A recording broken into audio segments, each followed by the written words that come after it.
നമുക്ക് അവരെ വേണ്ടി പ്രാർത്ഥിക്കാം. സമാധാനം നമ്മോടുകൂടെ. വിശുദ്ധ ലൂക്ക അറിയിച്ച നമ്മുടെ കർത്താവ് ഈശോ മിശിഹായുടെ സുവിശേഷം. അപ്പോൾ ഓരോ ക്രൈസ്തവന്റെയും ജീവിതം പ്രത്യാശയുടെ ജീവിതമാണ്. യേശുവിന്റെ ഉത്ഥാനമാണ് എല്ലാ പ്രതീക്ഷകൾക്കും അടിസ്ഥാനം.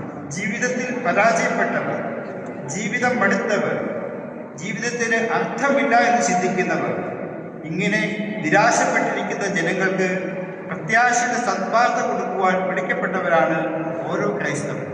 ഓരോ സഭാമക്കളും പ്രത്യാശയോടെ തീർത്ഥാടനം ചെയ്യുന്നവരാണ് എന്ന ഓർമ്മപ്പെടുത്തലാണ് ഇന്നത്തെ സുവിശേഷത്തിന്റെ സന്ദേശം. കർത്താവ് നമ്മെ സമൃദ്ധമായി അനുഗ്രഹിക്കട്ടെ.